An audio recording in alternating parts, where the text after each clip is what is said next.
Bab 1531, Bab 1530 kemana? 4 hari kemudian, meskipun provinsi Yuzhou masih hangat, kota Fengping di provinsi Zhaoyun, ribuan mil jauhnya, telah menuai salju ringan pertama sejak musim dingin. Karena tanah masih hangat, salju mencair segera setelah menyentuh tanah, membuat jalan menjadi basah, tidak ada bedanya dengan hujan gerimis. Namun, cuaca basah dan dingin seperti ini membuat orang-orang merasa sangat kedinginan. Orang-orang yang berjalan di luar semua membungkus mantel mereka dengan erat, meringkuk, dan bergegas. Sekitar pukul 10 pagi, di ruang pengiriman khusus pusat komando kantor polisi kota Fengping, lampu peringatan merah tiba-tiba menyala. Polisi wanita yang bertugas mengatur antrean itu segera menutup telepon dan menghubungi nomor secepat yang ia bisa. Ia menghubungi nomor telepon Kapten Polisi Kriminal setempat, Dirong.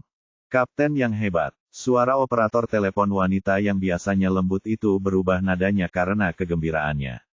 Ada pergerakan dari rekening bank terdaftar kelas 1. Dia dengan cepat mengetik di keyboard dan melaporkan kepada Dirong. Alarm dikirim dari ATM Bank Mingsheng di Jalan Palang Merah 159 di Jiangcheng. Tersangka saat ini sedang menarik uang. Baiklah. Mari kita bertindak sesuai rencana semula. Dirong segera memerintahkan, aku akan segera mengirim orang ke sana. Ya, setelah polisi wanita itu mengangguk, dia segera mengangguk kepada dua polisi pria lainnya yang telah menunggu lama. Kedua polisi itu adalah kepala staf teknis unit investigasi ekonomi setempat. Mereka sudah menyalakan laptop mereka dan mulai mengoperasikannya dengan cepat. Pada saat yang sama, di ruang ATM Bank Mingsheng tertentu di Jiangcheng, seorang pria mengenakan helm sepeda motor sedang memeriksa pendapatan di rekeningnya untuk bulan tersebut.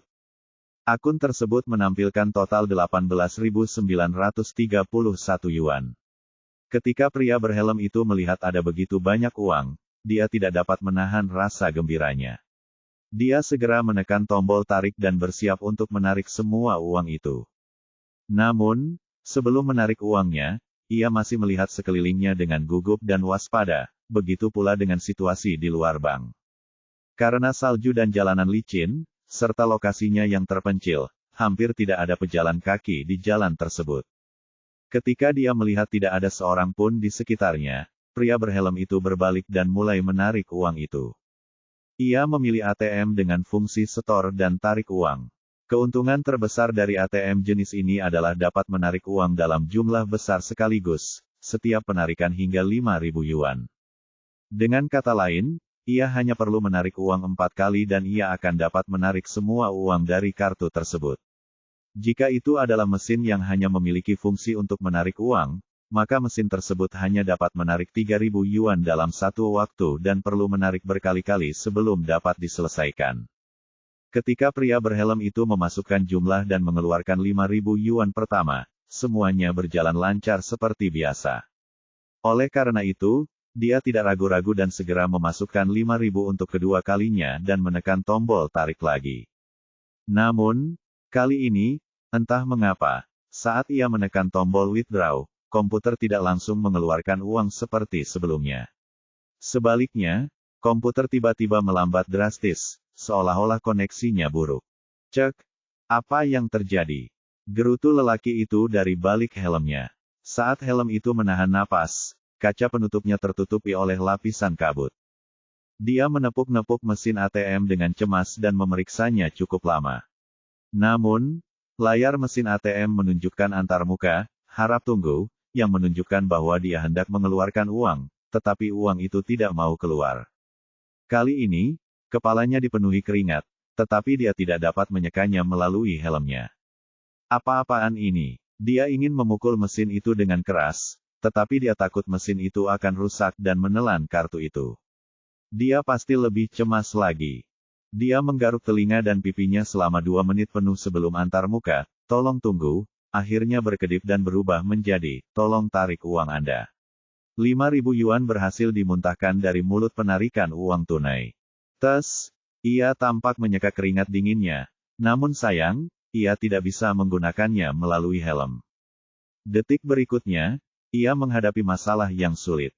Uang yang tersisa, haruskah ia menariknya? Atau, ATM lain. Ada 2 mesin ATM lagi di sampingnya, tetapi itu adalah jenis mesin yang hanya bisa menarik uang tunai. Mereka hanya bisa menarik 3.000 yuan dalam satu waktu. Kecerdasan buatan. Ia mengamati tampilan antarmuka dengan saksama dan mengira itu hanya reaksi mesin yang lambat. Oleh karena itu, setelah mempertimbangkan beberapa saat, ia memilih untuk terus menarik uang dari mesin tersebut.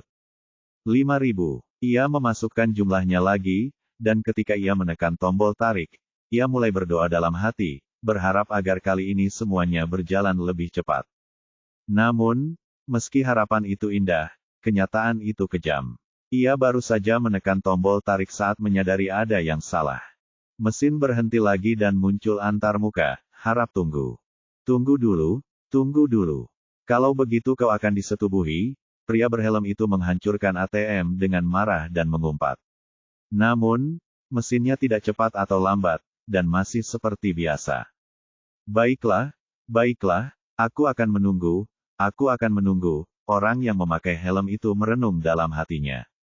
Meskipun mesinnya agak lambat, setidaknya uangnya sudah keluar. Dia baru saja menunggu selama 2 menit. Paling lama, dia akan menunggu 2 menit lagi. Tetes. Setelah ia tenang, ia tampaknya dapat mendengar jarum detik berdetak di jam tangannya. Melalui kaca helmnya, ia menatap layar ATM, dan tangannya terulur untuk menarik uang, siap mengambil uang itu kapan saja. Tetes. Hah, itu salah. Tiba-tiba, lelaki berhelm itu sepertinya menyadari sesuatu. Ia segera berbalik dan melihat keluar bank, tetapi ia melihat salju turun semakin lebat. Masih tidak ada seorang pun di jalan. Tidak. Dia bergumam dalam hati, lalu kembali memencet mesin ATM. Kali ini, dia sama sekali tidak ragu. Meskipun uangnya belum keluar, dan kartunya masih ada di ATM, dia sudah bisa merasakan bahaya mendekat. Oleh karena itu, ia segera berbalik dan bergegas keluar bank, berlari ke arah sepeda motornya. Namun, saat ia baru saja keluar dari bank, 2 mobil hitam tiba-tiba muncul dari North Street dan langsung menuju ke bank. Lelaki berhelm itu gemetar ketakutan. Ia segera menaiki motornya dan melaju kencang ke arah selatan. Tut, sepeda motor off-road hijau kuno itu meraung, tetapi kecepatannya sangat cepat. Dalam sekejap mata, kedua mobil itu tertinggal. Orang-orang yang ada di dalam mobil itu memang polisi. Ketika melihat tersangka berusaha kabur dengan sepeda motor, mereka langsung memasang sirine polisi di atap dan menyalakan sirine. Dengung, sirine polisi berbunyi, dan lelaki berhelm itu gemetar karena panik lagi. Ia segera membelokkan motornya ke gang samping. Kedua mobil itu mengikuti dari dekat, tetapi mobil itu berbelok 3 kali dan 2 kali di gang. Mobil itu malah berbelok ke gang yang sangat sempit dan tidak bisa lagi masuk. Brengsek. Polisi di dalam mobil polisi itu memukul setir mobil dengan muram, namun saat dia memukul setir mobil, dia merasakan sebuah bayangan hitam melesat melewatinya. Mereka terkejut dan mendongak. Mereka melihat seorang pria berjas hitam dan helm hitam mengendarai sepeda motor lintas alam berwarna merah langsung ke gang. Keterampilan mengendarai sepeda motor pria itu jelas beberapa kali lebih baik daripada tersangka. Begitu dia masuk ke gang, dia sudah berada di belakang tersangka dalam sekejap mata. Motor-motor merah itu jelas lebih hebat dari motor tersangka. Setelah berteriak-teriak beberapa kali, motor itu dengan cepat mengejar tersangka. Tersangka panik dan segera memutar balik mobilnya, dan melaju ke gang lain di sebelah kiri. Akibat perubahan arah yang mendadak, ia kehilangan sepeda motor merahnya. Namun, pengendara sepeda motor merah itu tidak terburu-buru mengejar. Ia malah cepat-cepat mengeluarkan pistolnya dan melepaskan 2 tembakan. Semua peluru mengenai roda sepeda motor tersangka. Sepeda motor tersangka tiba-tiba hilang kendali. Setelah membuat beberapa bentuk huruf S di tempat kejadian, sepeda motor itu menabrak tiang telepon. Tersangka terlempar dari sepeda motor dan jatuh dengan keras ke tanah, berguling beberapa kali. Sepeda motor merah itu tiba di depan tersangka dalam sekejap mata. Setelah pengemudi turun, ia melepas helmnya, memperlihatkan wajah tampannya. Itu adalah wakil kelompok investigasi khusus Rantau. Nak, Rantau mengarahkan pistolnya ke punggung tersangka dan berteriak, "Akhirnya aku menangkapmu." Bab 1532, Bab 1531 Kasus Pemindahan Air Selatan-Selatan. Malam itu, Zhao Yu, Wu Xiumin, dan Zheng Ke muncul di kantor polisi Fengping. Karena kasus pembunuhan lewat video itu memiliki banyak implikasi, Miao Ying hanya bisa tinggal di Yuezhou, sementara Cui Lizu pergi ke tempat lain di mana kasus pembunuhan lewat video itu terjadi untuk mencari petunjuk. Jadi, kedua wanita itu tidak mengikuti Zhao Yu. Ini adalah kunjungan kedua Zhao Yu ke kantor polisi Fengping. Dia telah lama bekerja di sini untuk kasus harta karun emas, jadi dia sangat mengenal kantor polisi itu. Khususnya, ruang pertemuan di depannya telah diubah menjadi kantor sementara untuk kelompok investigasi khusus. Zhao Yu pernah bertengkar hebat dengan Xiao Hang dan yang lainnya di sini. Dapat dikatakan bahwa ia telah menjadi dewa dalam satu pertempuran, dan sejak itu, ia telah meninggalkan namanya di dinas rahasia. "Bos, bagaimana? Bagaimana?" Begitu dia memasuki kantor, Rantau tidak sabar untuk mengambil pujian. "Saya bilang bahwa saya sendiri yang bisa membawa tersangka itu kepada Anda, kan?" "Benar." Saat berbicara, dia sengaja mengangkat alisnya dan menatap Wu Xiumin dengan pandangan puas. Wu Xiumin masih sedingin es, dan dia tidak menatapnya dengan baik. "Dulu saya adalah seorang kapten di Departemen Investigasi Ekonomi," kata Rantau. "Teknik rahasia saya adalah menggunakan kendali jarak jauh ATM untuk memperlambat kecepatan operasi mesin dan waktu tunda. Saya jamin para penjahat tidak akan menyadarinya sama sekali." "Bos, tahukah Anda?" Rantau berkata, "Saya telah menyiapkan pengawasan di seluruh area Da Fengping sebelumnya.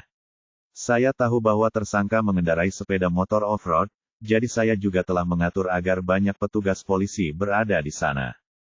Tersangka memang pantas mendapatkannya. Ketika dia mengetahui bahwa anak itu menarik uang di Jiangcheng, saya kebetulan ada di dekatnya. Saya meminta para ahli investigasi ekonomi untuk mengulur waktu sementara saya bergegas ke tempat kejadian dengan sepeda motor saya. Bagaimana menurutmu?" Seperti yang diduga, anak itu masuk ke gang, dan mobilnya tidak bisa mengejarnya. Untungnya, saya tiba tepat waktu dan mengendarai sepeda motor saya ke dalam hutan. Deskripsi pengejaran sepanjang 800 kata dihilangkan di sini. Anak itu masih ingin bersaing denganku dalam hal kecepatan. 2 peluru menembus bannya, dan kau tidak melihat seberapa parah dia terjatuh. Saya menginjaknya dan berkata, "Nak, akhirnya aku menangkapmu.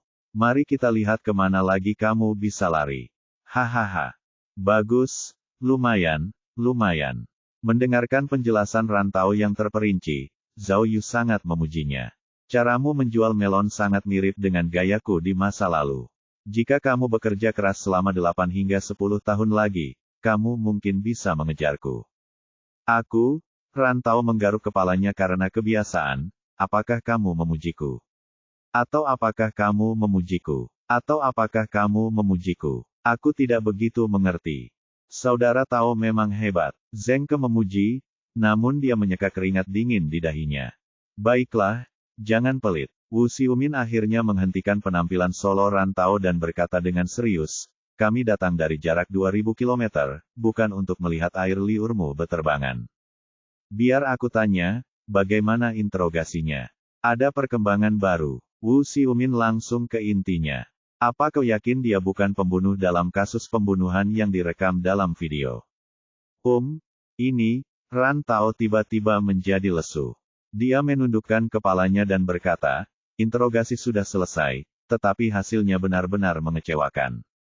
10 menit kemudian, Zhao Yu dan yang lainnya memasuki ruang pemantauan. Melalui kaca satu arah ruang pemantauan, mereka dapat melihat bahwa interogator di ruang interogasi telah digantikan oleh Wu Xiumin. Duduk di kursi interogasi di seberang Wu Xiumin adalah seorang pemuda berkulit putih yang tampak seperti anak kecil. "Bos," Rantau menyerahkan sebuah dokumen kepada Zhao Yu dan berbisik, "Ini informasi tentang tersangka."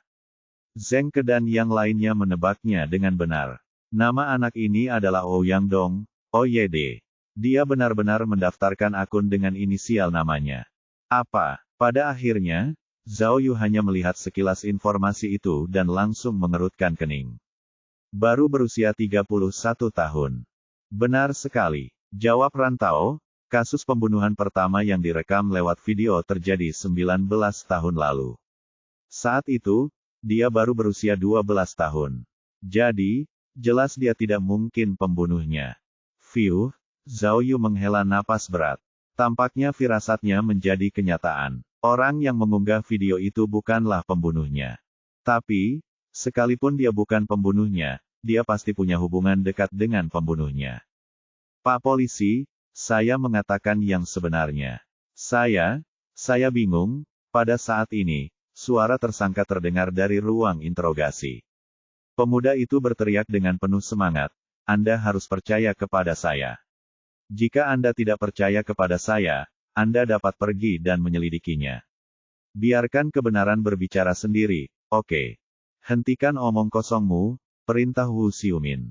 Ceritakan padaku keseluruhan cerita tentang bagaimana kamu mendapatkan video itu dan bagaimana kamu mempostingnya.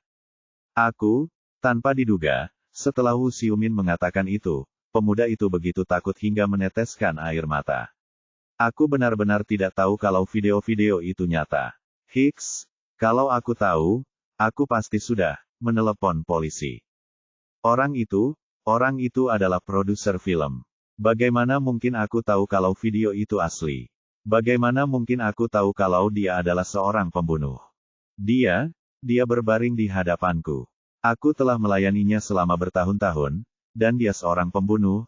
Aku takut setengah mati. Tenanglah, kata Wu Xiumin, melihat tersangka sedikit lepas kendali.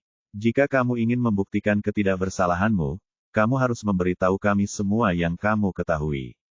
Saya akan mengatakannya lagi. Berdasarkan rangkaian kejadian, ceritakan bagaimana Anda mendapatkan video itu. Apakah Anda mengerti? Saya mengerti, tersangka, Ouyang Dong, menelan ludahnya, menundukkan kepalanya, dan berkata, saya adalah seorang pengurus di sanatorium di Pusat Kesejahteraan Kota Fengping. Saya telah bekerja di sana selama 8 tahun sejak 2010. Orang tua itu sudah ada di sana saat saya tiba. Saya ditugaskan ke bangsalnya untuk merawatnya. Nama, tanya Wu Xiumin sambil mencatat di buku catatannya. Siapa nama orang itu? Kang Tua, pengasuh memanggilnya Kang Tua. Namanya, dia berusaha keras mengingat dan berkata, Kang Ziking, nama lengkapnya adalah Kang Ziking. Dia disebut orang tua, tapi dia tidak setua itu, kata Ouyang Dong. Tahun saya datang, dia berusia 50 tahun. Ketika dia pergi tahun lalu, dia berusia 57 tahun. Namun, dia telah berada dalam kondisi vegetatif selama bertahun-tahun. Dia selalu tampak tua dan menyedihkan. Sesuai urutan waktu, Wu Xiumin mengingatkannya lagi. Baiklah. Aku tidak begitu tahu. Maafkan aku, Ouyang Dong mengangkat tangannya yang diborgol dan menggaruk dahinya. Setelah berpikir lama, dia berkata, aku berani bersumpah demi surga bahwa semua video itu miliknya. Kang Tua, dia pembunuh dari desa Kongtong. Mendengar ini, Zhao Yu, yang berada di ruang pemantauan sebelah, tidak dapat menahan diri untuk tidak mengerutkan kening. Dia punya firasat buruk. Bab 1533, karena NBA. Dikatakan bahwa dia terlibat dalam kecelakaan mobil yang serius, Ouyang Dong melaporkan dengan jujur di ruang interogasi. Dia dalam kondisi vegetatif saat saya pertama kali bertemu dengannya. Dia tidak bisa bergerak, tidak bisa bicara, dia hanya bisa membuka matanya sesekali, dia tidak punya kesadaran. Terus terang saja, dia hanyalah orang mati hidup yang bisa bernapas. Kenang Ouyang Dong, selain kebijakan kesejahteraan pemerintah, dia harus berterima kasih padaku karena bisa hidup selama bertahun-tahun. Beri dia air dan makanan, bersihkan isi perutnya, balikkan dan tepuk punggungnya, bersihkan tubuhnya, bersihkan mulutnya.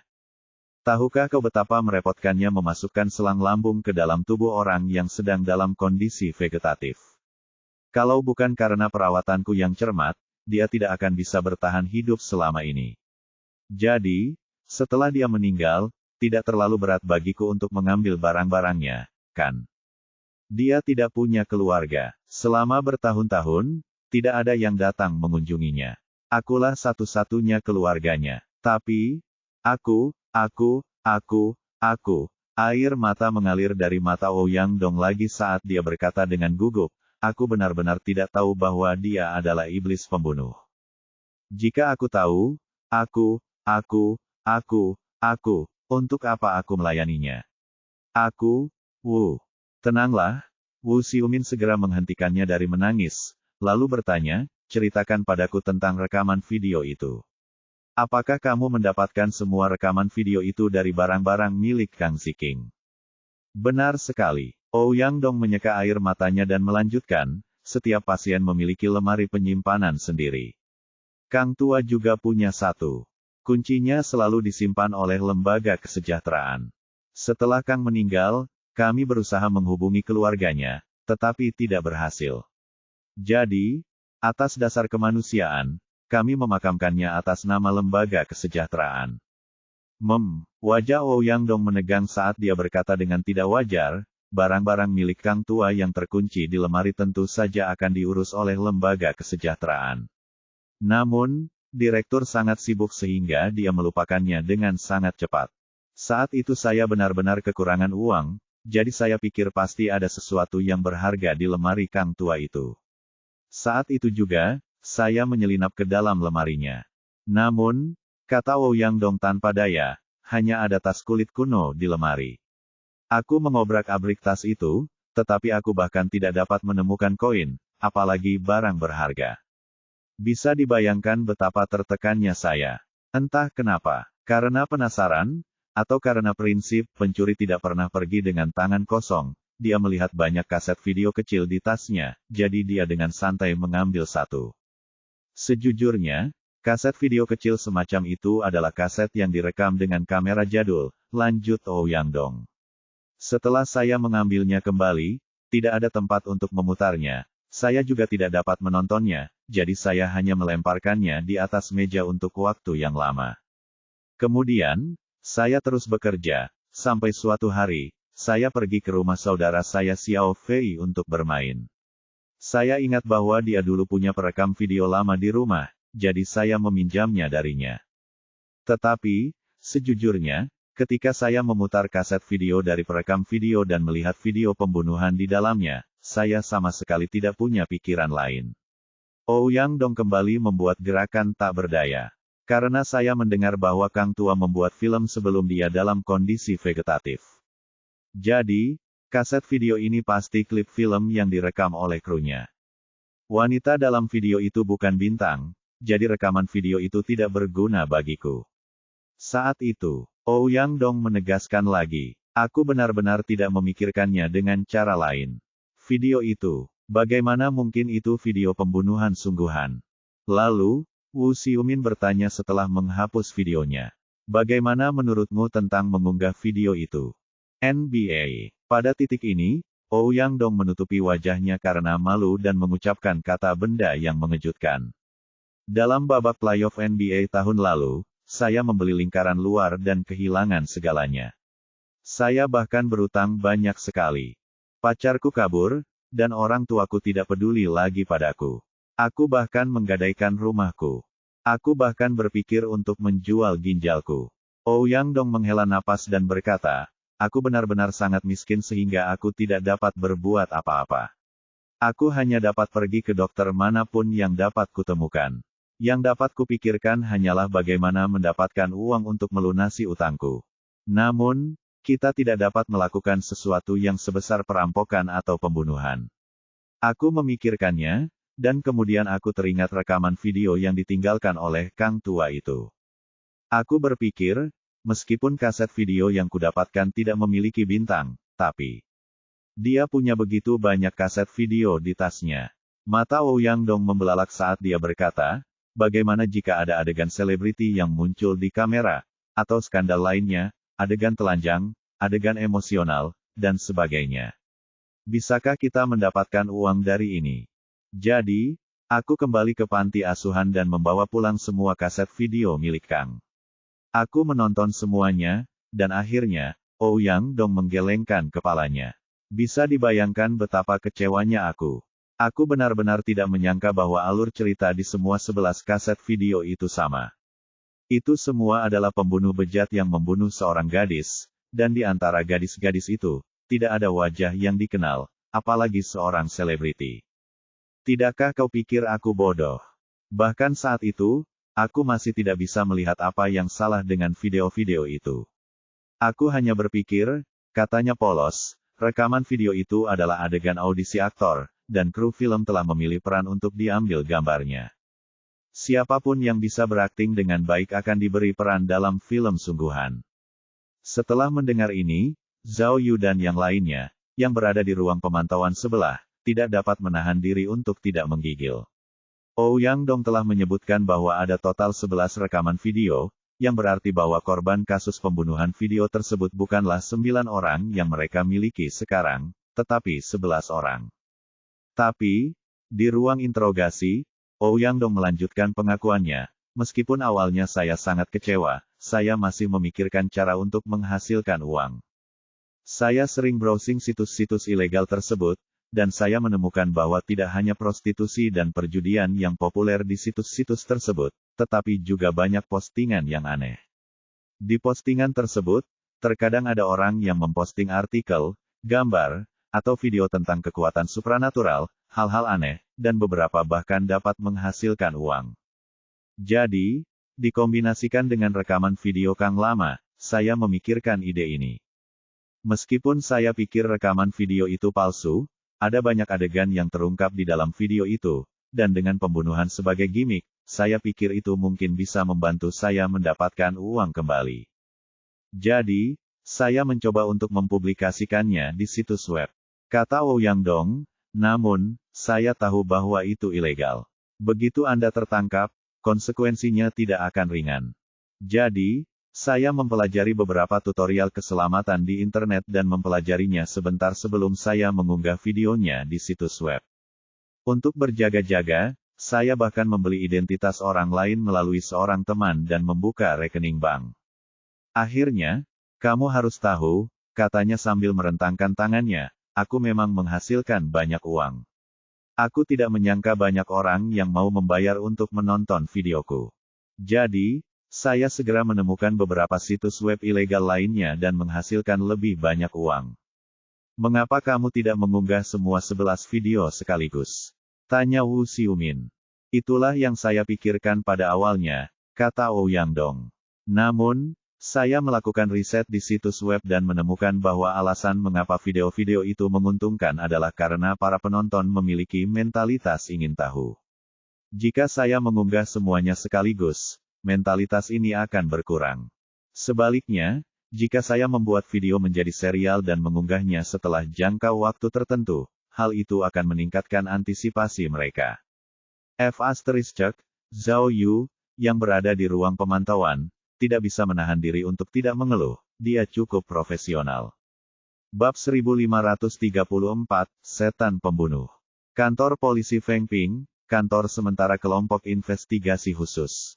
Zhao Yu sedang berbicara di telepon dengan wakil ketua tim Miao Ying. Tes DNA baru saja keluar, Miao Ying melaporkan dengan suara rendah. Telah dipastikan bahwa tulang-tulang yang digali dari kuburan itu milik orang yang hilang, Miao Xiaowen. Oh, setelah mendengar berita ini, suasana hati Zhao Yu menjadi berat lagi. Dengan hasil tes DNA, itu 100% benar. Fakta ini tidak diragukan lagi sangat kejam. Bukan hanya berarti kerangka itu milik korban Miao Xiaowen, tetapi juga berarti bahwa ke-11 korban dalam kasus pembunuhan video itu mungkin semuanya telah terbunuh. 11 gadis tewas ditikam pisau jagal oleh setan pembunuh. Ini tidak diragukan lagi merupakan kasus pembunuhan besar yang menyayat hati. Sifat kasus ini mengerikan, dan membuat orang marah. Setelah pemeriksaan awal oleh dokter forensik Zhang, dia mengonfirmasi fakta ini, lanjut Miao Ying. Bekas luka yang ditemukan pada tulang itu sama dengan luka dalam video. Namun, karena tulang-tulangnya sudah membusuk parah, tidak banyak petunjuk yang bisa digunakan. Kami masih harus menunggu hasil tes yang lebih rinci. Begitu ya, apakah ada kemajuan dengan Cui? Zhao Yu bertanya lagi. Cui kecil pergi ke West River. Menurut berita terbaru, jawab Miao Ying, seseorang mengenali menara air di tempat kejadian dalam video korban pertama, pembunuhan Wei Qixi. Jadi, Cui bergegas untuk memverifikasi keaslian menara air. Baiklah, Zhao Yu mengangguk, kalau begitu, aku serahkan urusan di Yuezhu padamu. Aku masih memeriksa informasi tentang korban ke-10 dan ke-11. Saat hasilnya keluar, aku akan mengirimkan informasinya kepadamu sesegera mungkin. Baiklah, katanya. Setelah laporan itu, Miao Ying menutup telepon. Bos, Ran Tao yang berada di sampingnya, tak sabar untuk menyerahkan sebuah dokumen kepada Zhao Yu. Ini adalah informasi tentang tersangka Kang Ziking.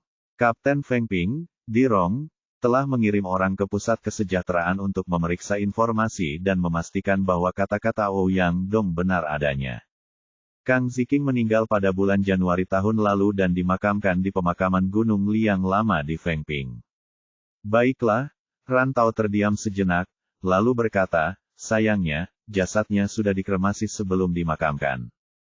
Zhao Yu membolak-balik informasi tersangka dan membaca, Kota Feng Ping, Kabupaten Yuning, lahir tahun 1959. Melihat informasi itu, Zhao Yu mulai menghitung dengan jarinya. Tidak perlu, jawab Ran Tao. Dia meninggal tahun lalu ketika dia berusia 59 tahun. 19 tahun yang lalu, ketika kasus pertama terjadi, dia berusia 41 tahun. Tetapi yang paling penting adalah, Ran Tao menunjuk ke sebuah kolom di informasi tersebut dan berkata, dia mengalami kecelakaan mobil di musim dingin tahun 2006, dan dia menjadi seperti sayur. Saat ini, kami masih memiliki dua identitas korban dan waktu hilangnya korban yang belum dikonfirmasi. Jika mereka berdua menghilang sebelum kecelakaan mobilnya, maka kita dapat yakin bahwa Kang Ziking ini adalah pembunuh sebenarnya dari kasus pembunuhan video itu. Zhao Yu mengerutkan kening, berpikir bahwa kata-kata Ran Tao tidak serius. Namun, kebenarannya ada di depan mata mereka. Karena rekaman video itu adalah milik Kang Ziking, kemungkinan Kang Ziking adalah iblis pembunuh sudah pasti. Ketua tim, Zheng Ke melihat Ran Tao telah menyelesaikan laporannya, jadi dia segera berlari ke Zhao Yu dan berkata, tim teknis telah mengidentifikasi 11 rekaman video dan membuat cadangannya. Telah dipastikan bahwa ke-11 kaset video Sony ini semuanya direkam dengan model dan merek perekam video yang sama. Durasi perekaman setiap kaset video sekitar 40 menit, yang merupakan setengah dari durasi video yang dirilis oleh Ouyang Dong. Juga, Zheng Ke memiliki ingatan yang baik, jadi dia berkata tanpa melihat petunjuk apapun, saya telah memeriksa informasinya. Pada saat itu, kaset video Sony definisi tinggi adalah profesional dan murni diimpor. Setiap kaset harganya lebih dari 400 yuan, yang sangat mahal pada masa itu. Saya pikir hanya kru film profesional atau terutama orang kaya yang akan menggunakannya. Juga, Zheng Ke berkata tanpa henti, perekam video pasti memiliki spesifikasi yang lebih tinggi saat itu. Tim teknis masih mencari perbandingan data, dan akan butuh waktu untuk menentukan sinyal spesifik. Tapi, dilihat dari kualitas rekaman videonya, kata Ran Tao, kameranya juga harus diimpor dari Jepang, jadi pasti sangat berharga. Tapi, Ran Tao mengerutkan kening. Sepertinya Kang Ziking ini miskin. Lihat, dia menunjuk informasi di tangan Zhao Yu dan berkata, bahkan jika kamu menambahkan semua uang di semua rekening atas namanya, tidak pernah ada saat jumlahnya melebihi 2.000. Apa yang aneh tentang itu? Wu Xiumin tiba-tiba datang dan membalas Ran Tao karena kebiasaan, Kang Ziking bekerja di kru film. Masuk akal baginya untuk menggunakan perekam video dan pita milik kru film untuk merekam pembunuhan itu. Ini, Ran Tao menggaruk kepalanya. Ketua tim, Wu Xiumin datang sambil membawa dokumen lain dan berkata, identitas kedua korban terakhir telah ditemukan. Nama korban ke-10 adalah Mu Zixuan, dari kota Anxiang, Provinsi Jinyuan. Ia menghilang pada akhir tahun 2005. Ia berusia 24 tahun saat menghilang. Ia adalah seorang guru taman kanak-kanak dan penggemar fotografi amatir. Korban terakhir, Chao Lejiao, berasal dari ibu kota, kota Jingsu. Ia adalah seorang reporter berita hiburan pada awal tahun 2006 dan berusia 26 tahun saat ia menghilang. Namun, Chao Lejiao tidak hilang di ibu kota, melainkan di ibu kota provinsi Uesu. Saat dia hilang, dia sedang dalam acara laporan hiburan. Lihat, yang terakhir terjadi awal tahun 2006, kata Rantao, matanya terbelalak. Kang Ziking mengalami kecelakaan mobil pada akhir tahun 2006. Sejak saat itu, tidak ada lagi kasus pembunuhan yang terekam dalam video. Jadi, bisakah kita umumkan bahwa kasusnya sudah terpecahkan? Rantao menoleh dan tampak kesal sambil berkata, tapi, terlalu bagus baginya untuk mati. Setan pembunuh seperti itu harus diadili untuk melampiaskan amarahnya. Apakah ini juga semacam cobaan? Zengke mengerutkan bibirnya dan berkata, dari tahun 2006 hingga 2017, dia telah terbaring di tempat tidur selama 11 tahun. Dia telah berada dalam kondisi vegetatif selama 11 tahun. Apakah ini juga semacam pembalasan? Tidak, tidak. Zhao Yu menggelengkan kepalanya dengan serius dan berkata, kita tidak bisa mengambil kesimpulan dengan mudah. Rantao salah. Berdasarkan informasi saat ini, kita tidak bisa memastikan bahwa kasus pembunuhan lewat video itu berhenti setelah kecelakaan mobil Kang Ziking. Dan, jika Kang Ziking adalah pembunuhnya, mengapa dia hanya membawa rekaman video dan tidak membawa kamera? Ini, yang lain tidak dapat mengikuti pikiran Zhao Yu. Rantao merenung cukup lama sebelum berkata, mungkin kameranya diambil kembali oleh kru, atau mungkin dia kehilangannya saat mengalami kecelakaan mobil. Tapi, bagian pertama kalimatmu. Tidak, Zhao Yu menunjuk informasi di tangannya dan berkata, mengenai Kang Ziking ini, aku butuh informasi yang lebih rinci. Aku perlu memahami seluruh hidupnya untuk memastikan apakah dia seorang pembunuh. Dan, Zengke, Zhao Yu kemudian memberi perintah dengan sungguh-sungguh, sekarang setelah kita memiliki video definisi tinggi, segera minta tim video dan ahli potret untuk mengonfirmasinya. Bukankah tubuh tersangka muncul dalam video? Temukan bukti kuat untukku, hanya jika kita dapat membuktikan bahwa Kang Ziking adalah orang yang merekam video pembunuhan itu, barulah kita dapat menulis laporan penutupan kasus. Bab 1535, Bab 1534 kasus ditutup. Cek. Melihat video pembunuhan definisi tinggi di layar komputer, Zhao Yu tidak bisa menahan diri untuk tidak mengumpat, apakah Ouyang Dong ini bodoh? Jelas ini adalah jalan yang sulit untuk mencapai tujuan, tapi dia tidak melihat ada yang salah dengan hal itu. Mungkin, setelah mengajukan pertanyaan itu, Zhao Yu menjawab pertanyaannya sendiri, itu karena teknologi saat ini untuk acara TV dan film terlalu maju, jadi terlalu realistis. Dia tidak bisa merasakan ada yang salah. Atau dia hanya memperhatikan bagian video yang terekspos saja dan tidak mempertimbangkan keaslian video tersebut. Anak ini, Zhao Yu diam-diam menuliskan nama Ouyang Dong di buku catatannya, lalu melingkarinya. Ia terus bergumam pada dirinya sendiri, aku harus menyelidiki anak ini. Cerita sepihak belum tentu dapat dipercaya. Kita harus mencari orang kedua yang dapat membuktikan bahwa ada rekaman video di tas Kang Ziking untuk menghilangkan kecurigaannya sepenuhnya. Pada saat ini, Zengke mendorong pintu hingga terbuka dan melapor kepada Zhao Yu, tim analisis video baru telah dibentuk. Kantor Provinsi Zhao Yun telah memindahkan staf teknis video terbaik dan pakar analisis potret.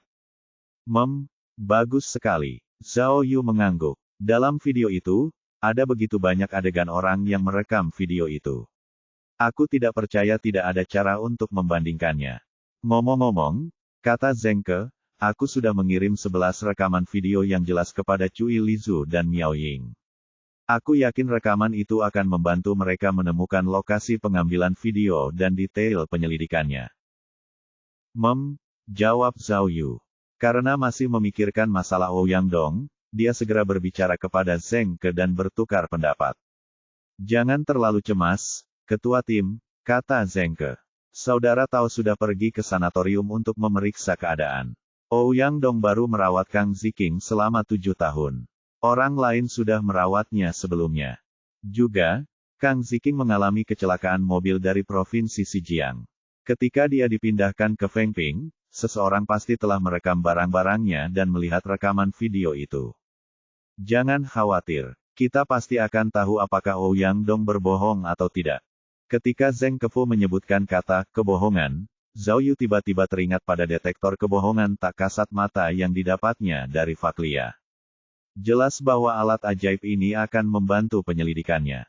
Namun, karena ia hanya memiliki satu detektor kebohongan yang tak terlihat, ia merasa lebih baik menggunakannya dengan bijak. Lebih baik tidak menyia-nyiakannya kecuali pada saat yang genting. Tiba-tiba, Wu Xiumin berdiri dari mejanya dan berkata, saya baru saja menemukan catatan resmi. Ternyata ketika Kang Ziking dipindahkan kembali ke Fengping dalam sebuah kecelakaan mobil, keluarganya lah yang menangani prosedurnya. Tapi keluarganya tiba-tiba menghilang. Saya tidak tahu apakah itu karena dia takut menghabiskan uang. Oh, Zhao Yu bertanya, kalau kita bisa menemukan keluarganya, kita mungkin bisa mendapatkan informasi lebih banyak. Apa kau sudah memeriksa daftar keluarganya? Saya sudah memeriksanya. Dia lajang dan sudah bercerai. Putranya bersama mantan istrinya, dan orang tuanya sudah meninggal, kata Wu Xiumin. Orang tuanya sudah meninggal dan bercerai sebelumnya. Jadi, keluarga yang membantunya pindah ke rumah sakit lain adalah kerabatnya atau mantan istrinya. Bukankah kau bilang, Zhao Yu bertanya lagi, bahwa kau menemukan catatan resmi? Tidak ada tanda tangan di sana.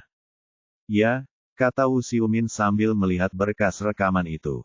Berkas itu ditandatangani oleh Han Wentong, tetapi aku tidak dapat menemukan informasi apapun tentang orang ini. Aku ingin tahu apakah dia menggunakan nama palsu. Karena dia lajang dan bercerai, bisakah kamu mencari tahu nama mantan istrinya? Ya, aku sudah menemukannya. Mantan istri Kang Ziking bernama Li Suping, tetapi dia meninggal karena kanker 4 tahun lalu, kata Wu Xiumin. Putranya, Li Mo, saat ini tinggal di Sungai Harlong, dan mereka belum menghubunginya. Saya sudah menghubungi kantor polisi setempat. Kita akan segera mengetahuinya. Li Mo, Zhao Yu merenung sejenak. Dia bahkan mengubah nama belakangnya. Sepertinya ada banyak konflik selama perceraian. Aku pikir begitu, Wu Xiumin mengangguk. Zhao Yu berpikir sejenak, lalu bertanya, catatanku tidak terlalu rinci. Tahukah kamu, bagaimana Kang Ziking bisa mengalami kecelakaan mobil?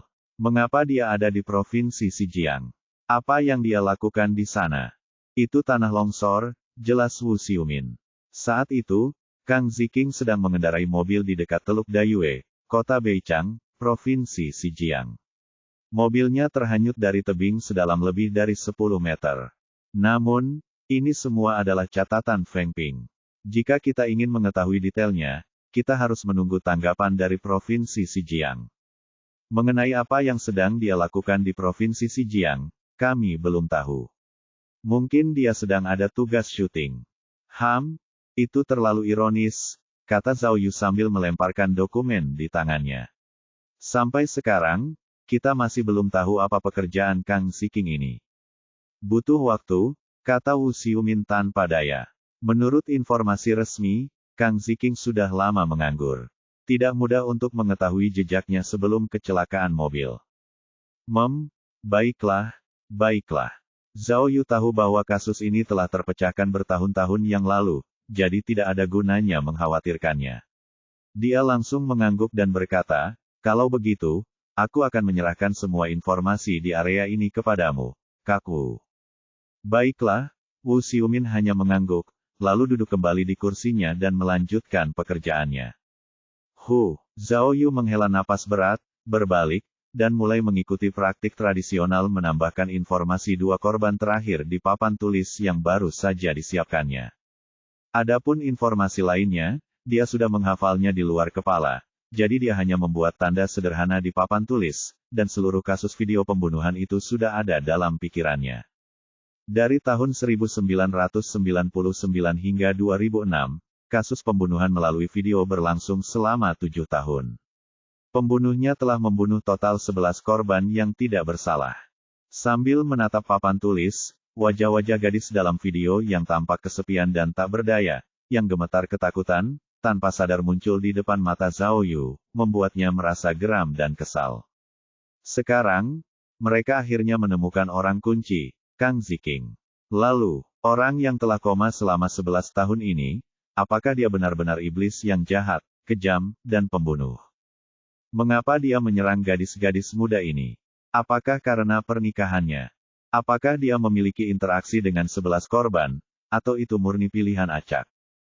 Kang Ziking, oh Kang Ziking, siapa kamu? Itu di. Pada saat itu, ponsel Zhao Yu tiba-tiba berdering. Itu adalah Rantau. Begitu panggilan tersambung, suara Rantau yang bersemangat terdengar di telepon. Bos, sudah kubilang, aku ada di lembaga kesejahteraan itu sekarang. Sutradara membuka lemari Kang Ziking untuk kami. Kami melihat tas kulitnya dan apa saja yang tersisa di dalamnya. Coba tebak apa yang kutemukan di dalam tas itu. Rantau begitu gembira hingga suaranya bergetar. Bos, kita bisa menutup kasus ini. Bab 1536, Bab 1535 tidak cukup bukti. Saudara Tao, apa maksudmu? Apa yang kau temukan di tas Kang Ziking? Zhao Yu bertanya dengan nada mendesak. Setelah Zhao Yu selesai berbicara, dia menyadari bahwa teleponnya telah dialihkan ke mode panggilan video. Ya, ketua tim, bisakah kau melihatku? Kepala besar Rantau tiba-tiba memenuhi seluruh layar ponsel. Aku mengubahnya ke mode video, jadi kau bisa melihatnya dengan matamu sendiri. Detik berikutnya, Zhao Yu tiba-tiba melihat seorang lelaki tua berjanggut lebat. Lelaki tua itu tampak malu dan tak berdaya saat melihat Zhao Yu. Maaf, kameranya diarahkan ke orang yang salah, ini adalah pemimpin Brigade Feng Ping, Dirong. Rantau segera memperkenalkan pria itu, dan pria berjanggut itu segera menyapa Zhao Yu dengan canggung. Zhao Yu pernah bertemu kapten di sebelumnya. Saat dia menyelidiki kasus di Feng Ping, dia pernah bertemu dengannya sekali. Halo, Zhao Yu menyapa Rantau dengan sopan, lalu terus mendesak Rantau, saudara Tao, kesabaranku terbatas. Ini, semuanya ada di sini. Rantau tahu bahwa Zhao Yu memiliki sifat pemarah, jadi dia segera mengarahkan kamera ke sebuah tas kulit hitam di atas meja. Jelas itu adalah tas antik. Astaga, Zhao Yu melihat tas itu diletakkan di atas meja dengan begitu saja, jadi dia segera mengingatkannya, Rantau, tas ini adalah bukti penting, jadi kamu harus berhati-hati. Jangan khawatir, aku bukan orang baru. Aku memakai sarung tangan. Rantau menunjukkan sarung tangan putihnya dan berkata dengan bangga, ada juga staf forensik profesional di tempat kejadian. Oh, Zhao Yu merasa lega. Begitulah, bos. Rantau mengarahkan kamera ke tas itu dan berkata kepada Zhao Yu, kami menemukan direktur lembaga kesejahteraan, dan dia mengonfirmasi bahwa semua yang dikatakan Ouyang Dong benar. Pimpinan mengatakan bahwa ketika Kang Ziking dipindahkan ke lembaga kesejahteraan, dia terlibat dalam seluruh proses. Dia juga orang yang mengatur barang-barang pribadi Kang Ziking. Dia tahu ada banyak kaset video kecil di tas Kang Ziking, dan rumah sakit juga punya daftar pribadi orang-orang yang sangat rinci. Oh, Zhao Yu mengangguk tanpa suara. Dari sini, tampaknya kecurigaan Ouyang Dong telah sepenuhnya hilang.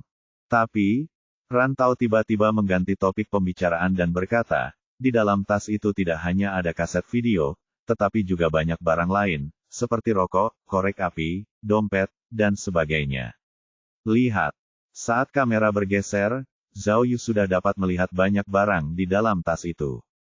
Namun, dompet kami kosong, hanya menyisakan beberapa voucher, tagihan, dan kartu nama yang sudah kedaluarsa. Kami baru saja memeriksanya dan menemukan sesuatu yang sangat penting. Ayo, lihat ini dia. Kemudian, Rantau mengarahkan kamera ke sebuah brosur tua, berminyak, dan menguning. Selain kata, pertunjukan, pada brosur tersebut, ada juga seorang aktris yang mengenakan kostum tercetak di atasnya. Hah, ketika Zhao Yu melihat aktris itu, dia tidak bisa menahan napas dalam-dalam. Ini karena aktris itu terlihat sangat familiar. Bagaimana, bos? Kamu seharusnya bisa mengetahuinya, kan? Rantau berkata dengan gembira, bukankah gadis dalam daftar itu adalah Zhang He? Korban ke-6 dari kasus pembunuhan video, aktris opera yang menghilang pada tahun 2002, apakah kamu melihatnya?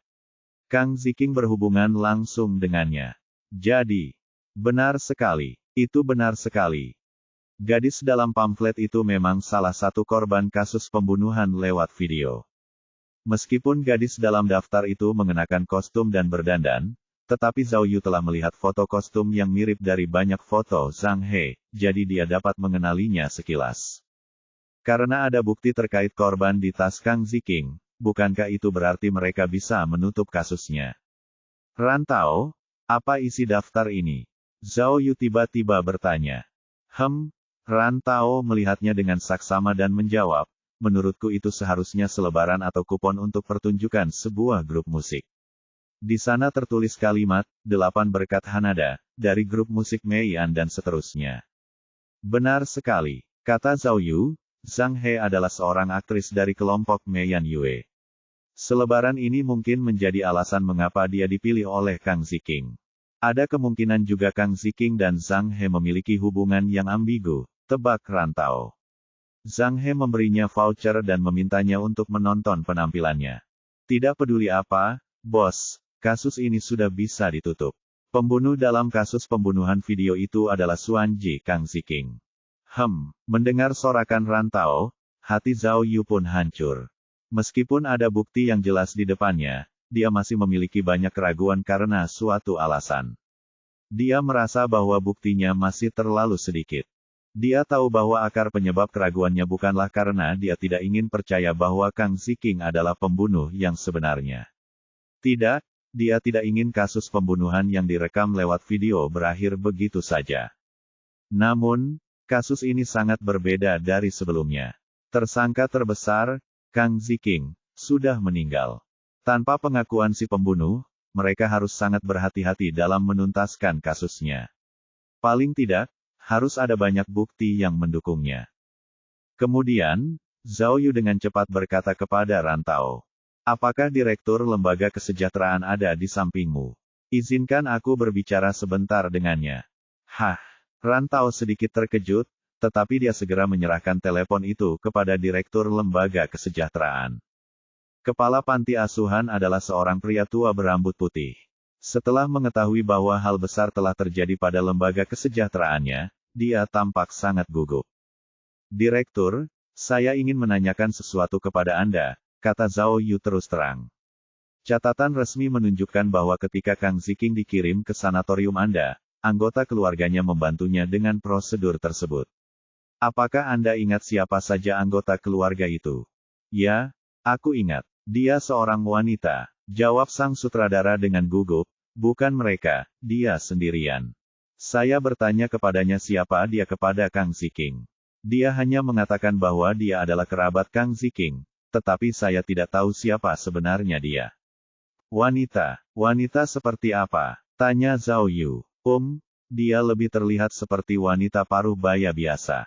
Dia berpakaian sangat sederhana, dan dia terlihat sangat biasa, jawab direktur. Tapi aku pernah melihatnya berdiri di luar bangsal Kang Ziking, menyeka air matanya dengan tenang. Jadi, dia pasti orang yang sangat dekat, kan? Apakah dia menandatangani semua dokumen pemindahan rumah sakit? Zhao Yu bertanya lagi. Ya, saya ingat, kenang sang sutradara. Dia sepertinya menandatangani nama seorang pria, sesuatu, saya tidak ingat. Han Wentong. Zhao Yu mengingatkannya. Ya, kurasa itu namanya. Nomor telepon yang ditinggalkannya juga palsu. Dekan berkata dengan serius, tapi sudah terlalu lama. Lagi pula, sudah lebih dari 10 tahun. Aku tidak begitu yakin. Apakah kamu yakin tidak ada seorang pun yang datang mengunjungi Kang Ziking dalam 10 tahun terakhir? Zhao Yu bertanya lagi. Tidak, jawab direktur itu dengan yakin. Wanita itu datang ke sini beberapa kali beberapa tahun yang lalu. Dia diam-diam menaruh beberapa telur, susu, dan suplemen gizi lainnya di mulut Kang Ziking, lalu pergi. Kurasa dia tahu kalau Kang Ziking tidak bisa memakan semua itu.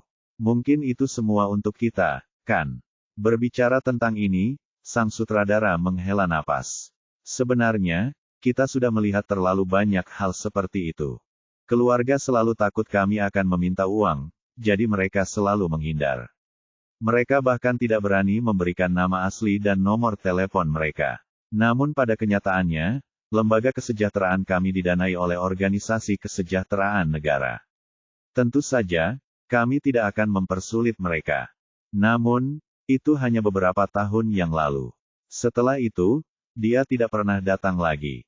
Oh, benar juga, tiba-tiba direktur teringat sesuatu dan menjawab dengan serius. Suatu hari, pengurus kami melihat wanita itu datang mengunjungi Kang Ziking dengan seorang pemuda berusia 20-an, tetapi mereka juga pergi dengan tergesa-gesa. Bab 1537, Foto Keluarga Kunci. Keesokan harinya, pukul 8 pagi, di warung sarapan di luar gedung kantor polisi Fengping. Saat dia mengunyah jeroan sapi di mulutnya, satu-satunya hal yang membuat Zhao Yu merasa lega adalah bahwa gigi yang hilang dalam tartein telah berhasil ditanamkan. Sistem itu memang luar biasa. Gigi yang ditanamkan ini hampir tidak berbeda dengan gigi aslinya, dan sangat kuat saat mengunyah. Sebelum mulai meminum sup daging sapi, Rantau sudah mengatakan sesuatu kepada Zhao Yu. Sekarang setelah melihat Zhao Yu sangat menikmatinya, dia akhirnya meletakkan sumpitnya dan bertanya dengan suara rendah, "Bos, apa yang terjadi kemarin? Apakah Anda masih ragu? Saya akan mengatakan yang sebenarnya, tapi jangan khawatir. Saya tidak bisa memikirkan hal lain. Jika Kang Ziking bukan pembunuh sebenarnya dalam kasus pembunuhan video, apalagi yang masuk akal? Kasus ini tidak bisa lebih jelas lagi." "Tidak, bukan itu maksudku." Zhao Yu menyesap sup daging sapi panas itu dan tersenyum. "Aku juga sama sepertimu. Aku tahu bahwa Kang Ziking adalah pembunuhnya.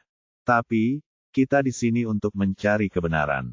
Apapun yang terjadi, kita harus mengembalikan seluruh kasus ke keadaan semula, agar tidak ada celah." Tentu saja, sebenarnya, bagian tersulit dari kasus ini adalah Kang Ziking sudah meninggal. Rantau langsung ke intinya. Jika dia tidak meninggal, bahkan jika dia dalam kondisi vegetatif, setidaknya kita bisa mendapatkan data yang akurat.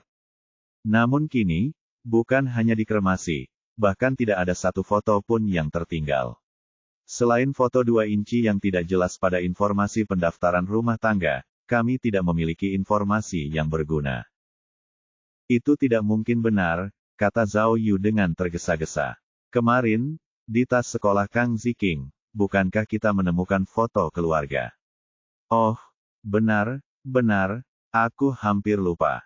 Rantau menggaruk kepalanya. Foto-foto itu sudah dianalisis dan diperbaiki. Orang-orang di foto itu seharusnya adalah orang tua, istri, dan anak-anak Kang Ziking. Keluarga beranggotakan 5 orang, keluarga yang baik sekali. Tapi sekarang, dia berakhir dalam keadaan yang menyedihkan. Sepertinya hanya anak itu yang masih hidup, kan? Ngomong-ngomong, tanya Rantau lagi, "Kemarin, kamu terburu-buru bertanya kepada dekan tentang wanita itu. Apakah wanita itu mantan istri Kang Ziking? Karena dia membawa seorang pemuda ke sini, pemuda itu pasti putra Kang Ziking, kan?" "Itu mungkin saja," kata Zhao Yu. "Mantan istri Kang Ziking sudah meninggal, tetapi kita harus menemukan anak itu apapun yang terjadi.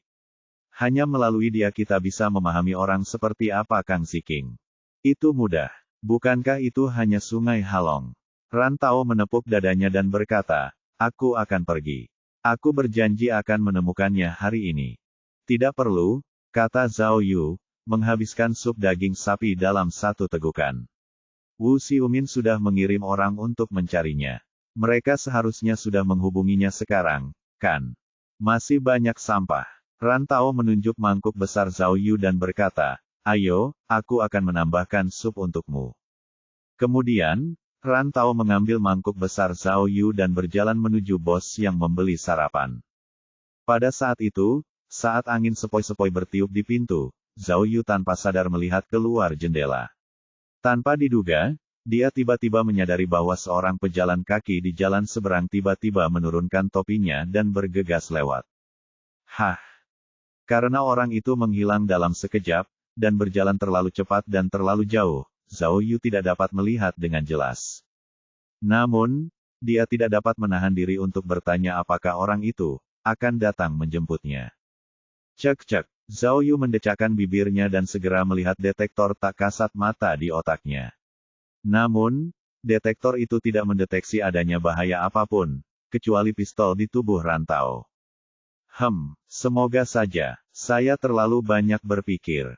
Bos, kata Rantau sambil menyerahkan semangkuk sup jeroan sapi kepada Zhao Yu.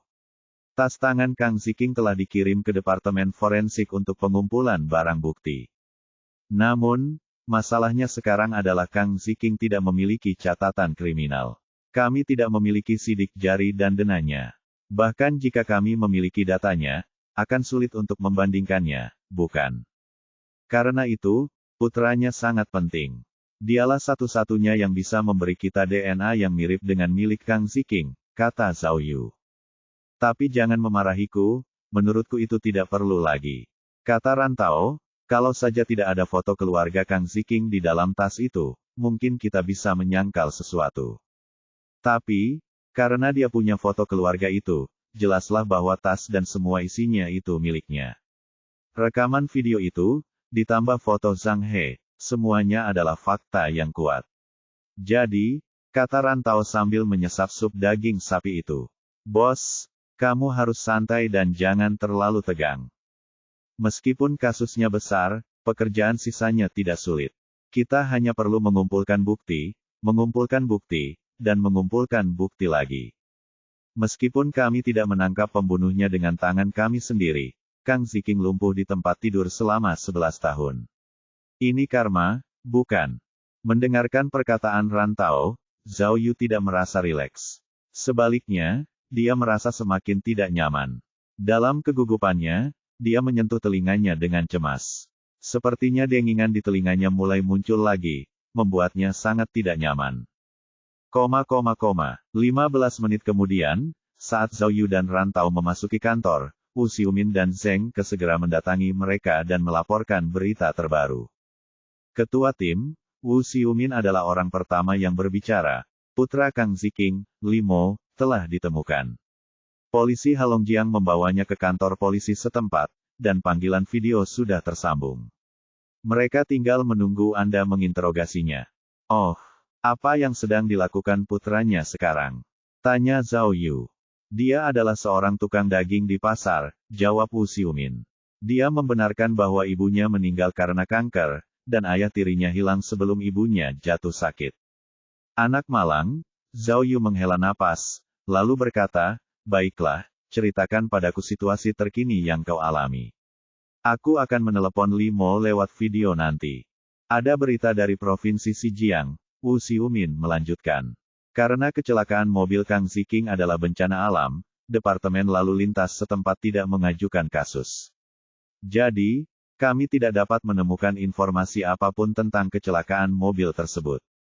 Kami tidak tahu mobil apa yang dikendarainya saat itu, atau apakah ada orang lain di dalam mobil tersebut. Itu tidak akan berhasil, Zhao Yu segera berkata, wajahnya tegang. Berikan tekanan pada mereka. Jika mereka tidak dapat mengetahui detail kecelakaan mobil dalam waktu 3 hari, saya akan meminta Departemen Pengawasan Divisi Kriminal untuk berbicara dengan mereka. Aku sudah memberi mereka tekanan, Wu Xiumin mengangguk dan berkata. Mereka berjanji akan melakukan yang terbaik untuk menyelidiki. Apakah masih ada lagi? Zhao Yu bertanya lagi. Ya, Wu Xiumin menyerahkan dokumen bergambar kepada Zhao Yu. Kartu nama ini ditemukan di barang-barang milik Kang Ziking.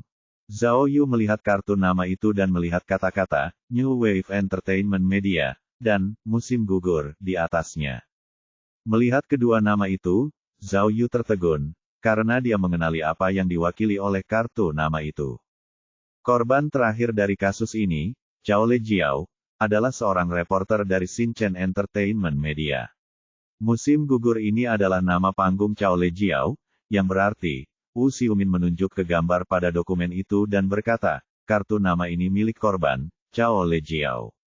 Dan Kang Ziking dan Chao Lejiao memiliki hubungan keluarga. Bab 1538, Tersangka nomor 1. Benar sekali, Ibuku memang membawaku ke Fengping untuk menemuinya.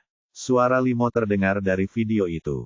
Namun, aku tidak punya informasi lain tentangnya di sini. Meskipun Limo adalah putra Kang Ziking, dia sudah menjadi pria parubaya yang berusia hampir 40 tahun. Selain itu, Limo gemuk dan bulat, berkulit gelap dan berambut keriting. Sekilas, dia memiliki ciri-ciri pemilik toko daging. Ai, aku tidak tahu. Kenapa kalian mencariku? Dalam video itu, Limo, yang tidak tahu kebenarannya, jelas-jelas emosional. Jika aku menganggapnya sebagai ayahku, bagaimana mungkin aku tidak pergi ke pemakamannya pada akhirnya? Sejak dia menceraikan ibuku, aku tidak pernah memperlakukannya sebagai ayah, kata Limo sambil menyeka keringat di wajahnya. Waktu itu ketika aku pergi ke Fengping, kalau bukan karena ibuku yang memaksaku pergi, bagaimana mungkin aku bisa pergi menemui bajingan itu? Bajingan? Zhao Yu mengulangi, lalu bertanya, kalau begitu, ceritakan secara rinci apa yang telah dilakukan bajingan ini. Tolong, kakak-kakak, ada babi baru di kandang, dan babi itu menungguku untuk mengambil dagingnya. Orang-orang itu tidak bisa melakukannya. Limo memohon, Kang Ziking hanyalah ayahku dalam nama. Sepanjang ingatanku, dia adalah seorang pecandu alkohol, penjudi, dan penjahat yang penuh kekasaran. Dia memukul ibu saya dan saya tanpa bertanya alasannya. Sejauh yang saya ingat, ibu saya dan saya adalah yang paling bahagia ketika dia ditangkap dan dibawa ke kantor polisi. Limo berkata terus terang, adalah berkat Tuhan bahwa dia bisa masuk ke kondisi vegetatif setelah kecelakaan mobil. Ditangkap dan dibawa ke kantor polisi. Mendengar ini, jantung Zhao Yu berdebar kencang. Dia segera bertanya, mengapa kamu ditangkap di kantor polisi? Yah, itu pencurian kecil-kecilan, seperti mencuri ponsel atau yang lainnya. Tidak ada ponsel saat itu, jadi aku lupa, Limo berkata dengan tidak sabar, tapi aku ingat bajingan itu pandai mendobrak pintu dan membobol kunci. Ada seekor tikus di antara 5 tikus Tokyo, dan seseorang bahkan memberinya nama itu. Mendengar jawaban Limo, Zhao Yu diam-diam menuliskan pertanyaannya di buku catatannya. Itu karena, dari catatan resmi, Kang Ziking tidak memiliki catatan kriminal. Ceritakan padaku tentang tenggat waktu.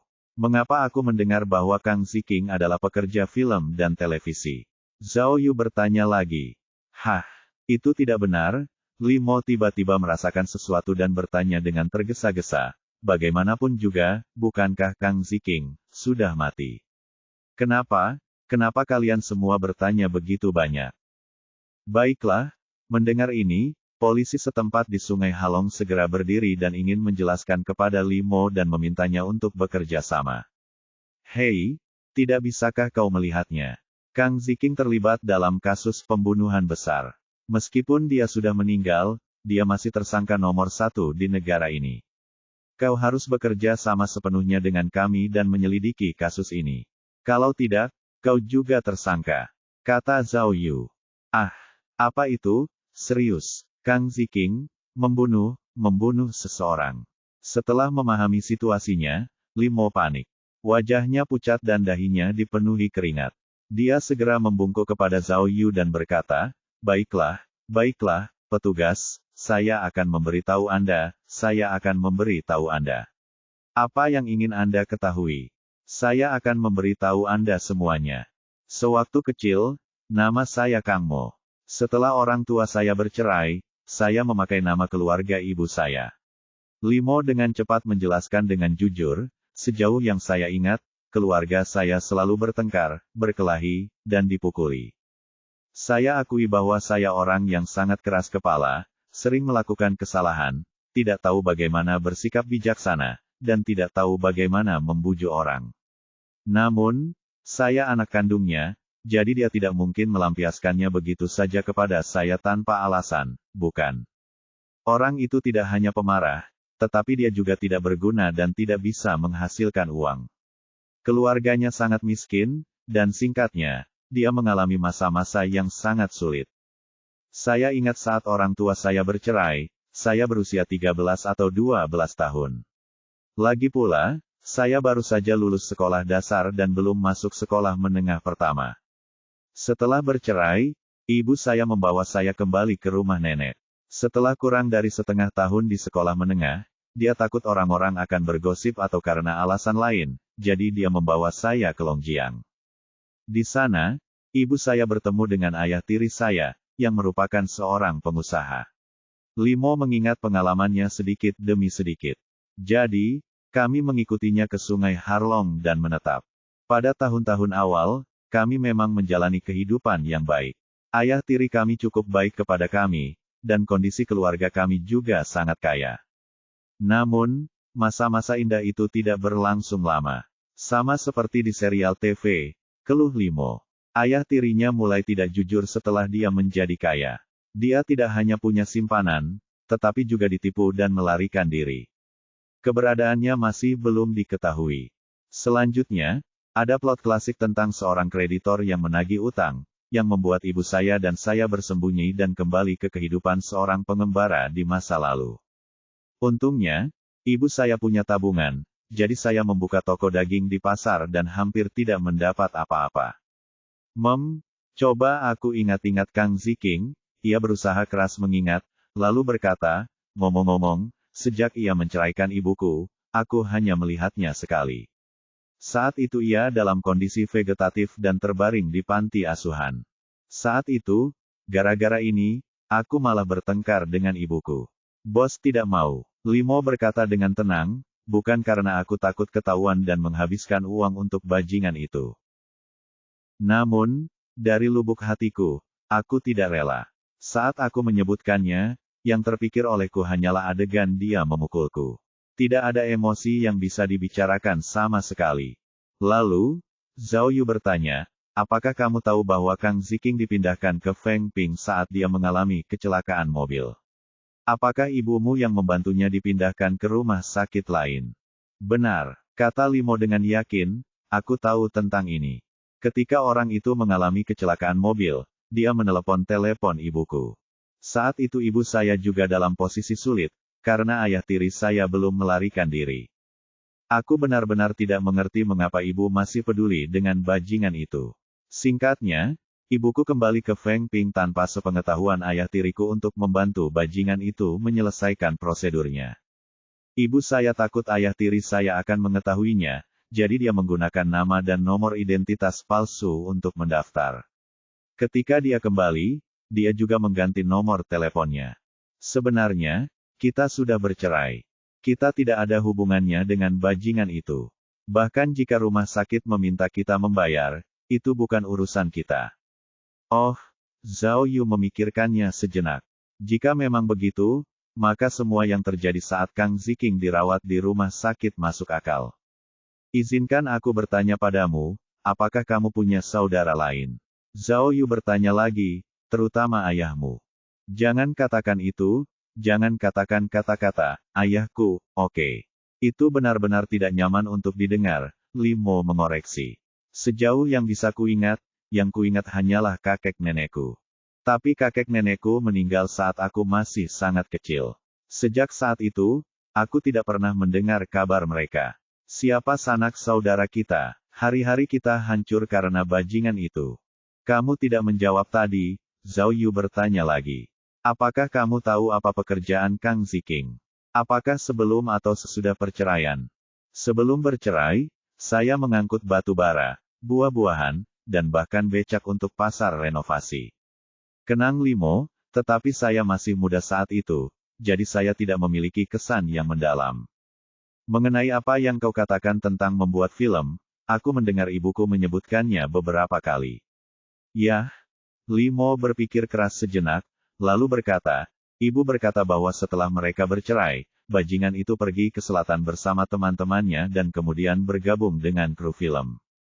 Dia sering bertemu dengan aktor dan sutradara terkenal, dan sepertinya, dia melakukannya dengan cukup baik. Tapi, Limo mengerutkan bibirnya dan berkata, kata-kata bajingan itu agak munafik. Aku selalu merasa bahwa dia hanya melebih-lebihkan. Ibumu sudah menceraikannya. Bagaimana dia tahu tentang situasi Kang Ziking? Tanya Zhao Yu. Karena dia tidak tahu malu, jawab Limo tanpa berpikir. Dia bahkan menulis surat kepada ibuku tanpa malu. Apa? Percaya. Mata Zhao Yu tiba-tiba berbinar, dan dia langsung bertanya dengan keras, mana suratnya? Apakah masih ada lagi? Bab 1539, Bab 1538 Deduksi yang mengejutkan. Sudah lama hilang. Limo melambaikan tangannya tanpa ragu dan berkata, setelah ibuku meninggal, aku menjual rumah lamaku. Saat aku membereskan barang-barangku, aku sengaja membuang semua yang berhubungan dengan bajingan itu. Katakan padaku, keadilan macam apa ini? Ibu saya sangat baik, keluh Limo, tetapi dia tidak bisa melewati kondisi vegetatif. Dia sebenarnya lebih maju dari bajingan itu. Lalu apakah kamu masih ingat isi surat itu? Zhao Yu bertanya. Saya sama sekali tidak membacanya. Buat apa saya membaca suratnya? Limo menjawab dengan sederhana, sudahlah, dia pasti sedang membual untuk menunjukkan betapa baiknya hidupnya dan seberapa banyak uang yang bisa dia hasilkan. Aku benar-benar tidak tahu apa maksudnya. Mungkinkah dia ingin ibuku memaafkannya dan berbaikan dengannya? Dia benar-benar bajingan. Benar, tapi, ada satu waktu ketika aku benar-benar melihat sebuah foto dalam sebuah surat.